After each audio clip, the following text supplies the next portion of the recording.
Sanibonani zithandwa zezulu. Thank you so much for the messages that you've sent me so far. I've loved hearing about your testimonies.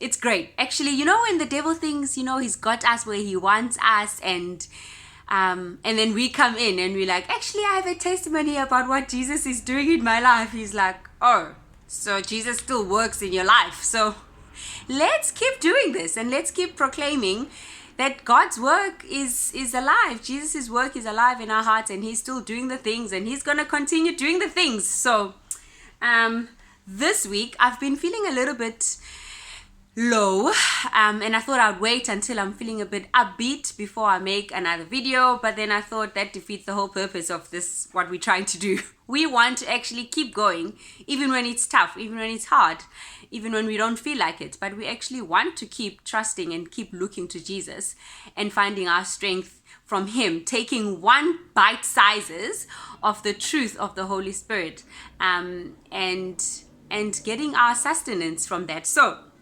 this week, I thought I'd share with you one of my most absolute favorite verses in the whole Bible. It is found in Luke 1 verse 80,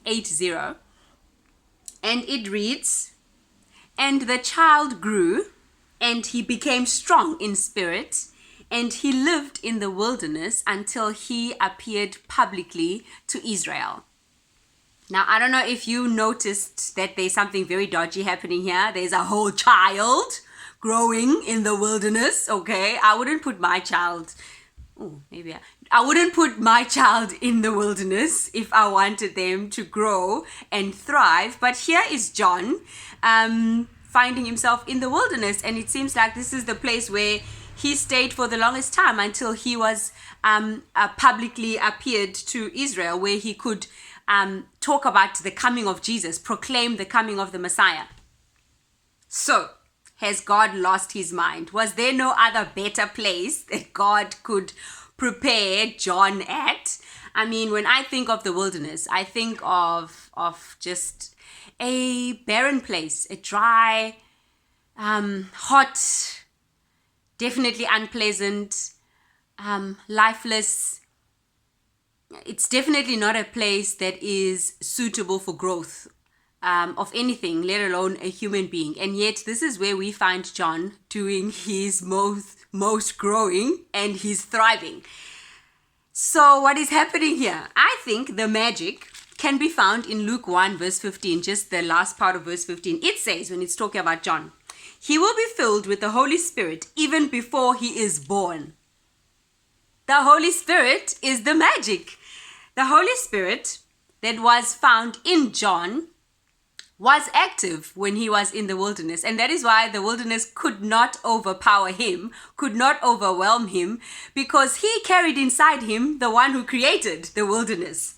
And so, I want to say, hey, are you finding yourself in a place that is dry, that seems to be lifeless? Perhaps your marriage, your health, finances, it just seems like there's no life and potential growth happening there. I want to say, do not despair, because what I've seen with God is that he does things that kind of baffle the mind. The way we think things should happen isn't always the way God does what he does. And so things might be outside our control, but it's never outside his control. He's in control even in the wilderness, because he kind of is the creator of it all. So, do you have shortcomings? Do you have weaknesses? Do you think that those weaknesses are going to stop you from growing and thriving and growing strong in the spirit? It's not going to happen. Take your shortcomings, take your weaknesses, take them to the Lord and say, Holy Spirit, even if this kind of situation that I'm in doesn't go away, I know that you can still do something. I don't want to just stay stagnant because of my situation and my surroundings. I actually want to grow in the spirit. And so, Holy Spirit, do your thing, because I have seen you do things for John, and I know that you can do things for me. So, I want to leave you with this. The very last thing that I want us to think about in this video Is there a situation that you have maybe elevated above the power of the Holy Spirit? Is there a situation that you think of and you say, ish, if only, if only my wife was this way, then I think I would be growing. I think I would be growing in the Spirit. If only my husband was a little bit better leader. If only my church was good at this and that, then I would be growing in Spirit. Is there a situation that seems dry in your life that you have elevated above the power of the Holy Spirit? If there is, I would like you to take this week to take that to the Lord and say, Lord, you are God of the wilderness. You are God who thrives in dry places because, hey, you are no respecter of created things because you created them. And so I want to say that, child of God, you are not just going to grow, but you are going to grow strong in the Spirit because the God that lives in you does not bow down to the circumstances of your life. It is your circumstances, it is your situation that will bow down to the power of the Holy Spirit.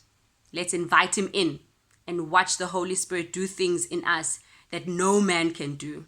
I love you people, and let's keep loving this Jesus because he's alive and he's active and he does the things.